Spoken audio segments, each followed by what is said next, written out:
Hello, hi, welcome back to my channel. My name's Charlotte, and here on this channel I use the cash envelope method to try and get a handle on my family's finances.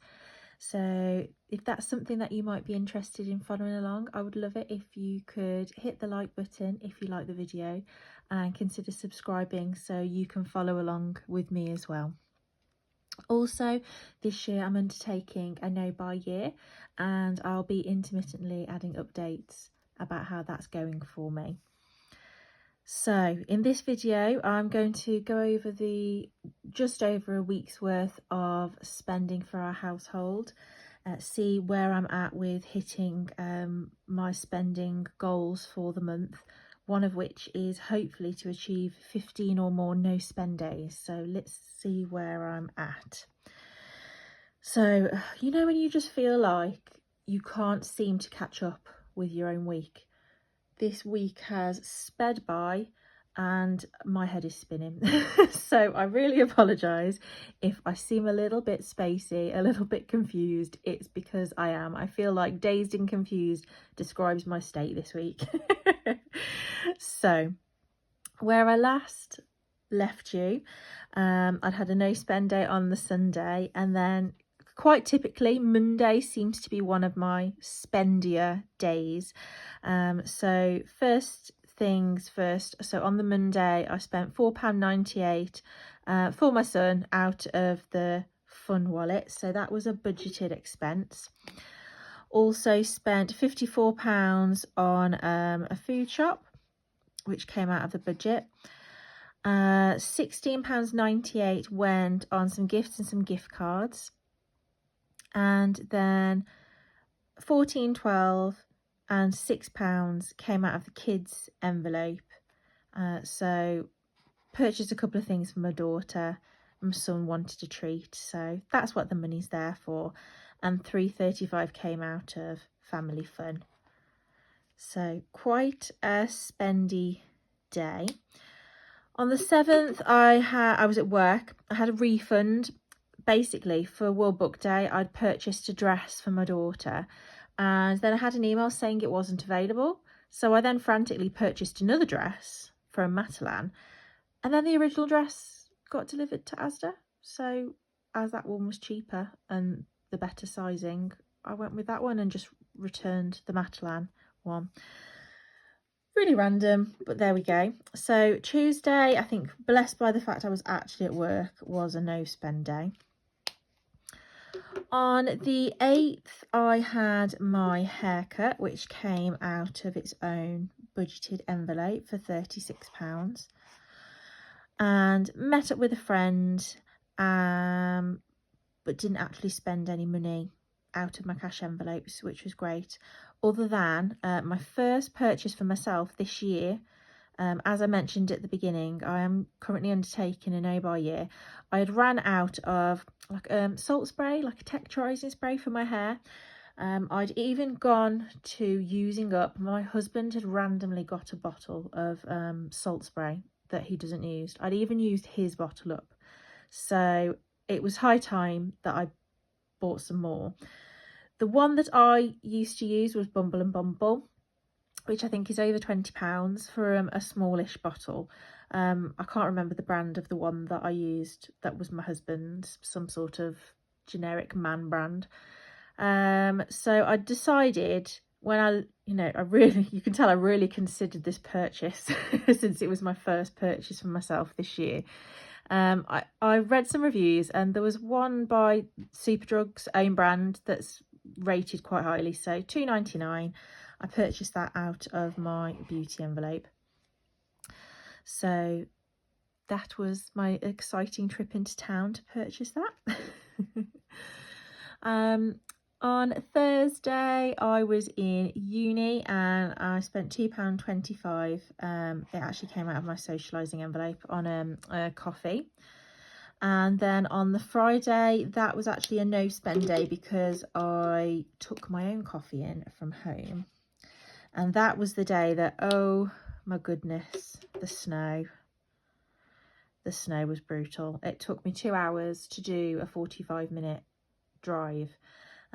So anyone that follows me will know that I was really struggling with, do I get the train in, but there's like 2 changes, it's quite complicated, or do I drive in? That's a bit more straightforward. But parking, it's Birmingham, oh, it was quite the it was quite the ordeal.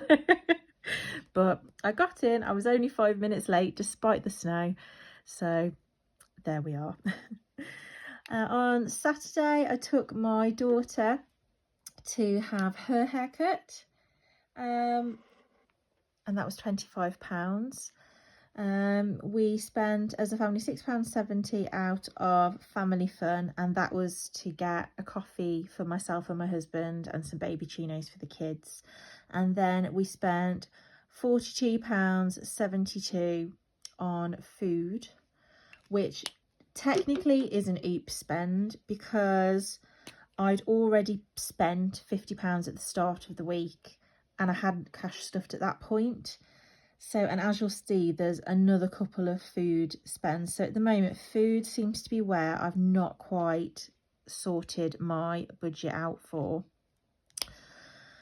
So I need to look at that over the next couple of weeks. But because we're going away over Easter, I'm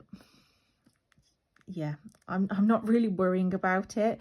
We have got a buffer in our bank balance, and at the moment we seem fine, but I may have to adjust my budget accordingly based on the cost of groceries.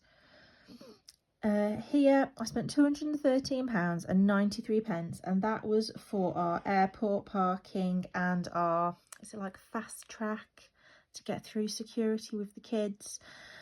So that came out of an electronic sinking fund that I'd been using. I'd been setting money aside for that.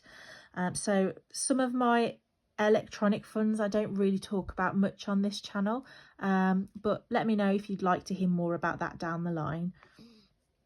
So that was Saturday. Sunday we went to a friend's daughter's birthday party. So the kids spent £1 each on one of those, you know, the tap machines that came out of their spending money.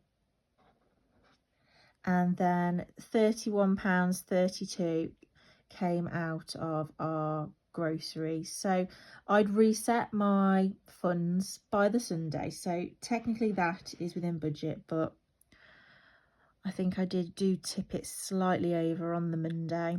I think my problem is at the moment that I can't seem to go into one store and get everything that I need. I'll go into Aldi and they won't have gnocchi and they won't have the type of snacks my kids like, so I'll then have to go to Sainsbury's on another day, and if you're not careful, those extra trips really do tot up. But there we go. So on the Monday I spent £30 on fuel. So I'd used up quite quickly the full tank that I'd filled up on, you know, at the start of the month, and then this was the money out of my cash envelope. Spent £8.37 on some fun, so took my son out. £6.45 was the food expense, which I think does, how much did I spend? Oh no, that's just in budget. I'd budgeted £40 for food shopping. So that is in keeping with the budget. I think what's throwing me as well this week is there's been a couple of days when I've been out and about and I've forgotten my cash envelopes. I'll tell you, I do not know where my head's at this week. So I've then had to use my card, and I have not been tracking things in the way that I normally do. So I really need to get back on that. And then I also spent £3.85 in Costa. So that was Monday. And then luckily, again, it coincides with being at work. I had a no spend day on Tuesday, but because I do a lot of long shifts, this is why I'm only just filming it now. So I'm recording this on the 16th. I would have ordinarily have filmed and cached stuff by now, but because of work and because of uni, and I'm up to my eyeballs in assignments and assessments. So I feel like there's a lot on my plate at the moment. Anyway, I'm not moaning. I'm just saying. That's something my mum would say to me. I'm not moaning. I'm just telling you. Anyway, on the Wednesday, again, it coincided with a work study day. Was a no spend day. I took my own coffee with me that day. And today, I do just need to double check my bank balance. There's no direct debits coming out today, but there's nothing that I'm aware should be coming out today. That will hopefully be a no spend, but I'm not going to colour it in because I did that last time and then I ended up spending money, so we'll hang fire there. So as you can see, that's my slightly over a week spending habit. So yeah, it's becoming another spendy week. I feel that because I've been using my card rather than cash, and it's a little easier to do that, isn't it? That electronic money is a lot easier spent than the actual cash in your purse. So there we go. So I hope you've enjoyed this video. I would love it if you would comment down below. Let me know how your spending's going. Let me know how your week's going. I'd love to know, and I try and respond to all of you. My next video coming up, I'll be doing my cash stuffing. So what I'm going to do is, whereas March for me is a 5-week month, because of these past 2 weeks I've been slightly over, so they've ended up being 8 or 9 day weeks for me based on when I've cash stuffed. I think I'm going to do a cash stuffing up until, say, like for the 23rd, maybe 24th, and then one more just to take me to the end of the month before we go away on holiday, and we'll see how that goes. All right, I hope you have a wonderful day. Take care.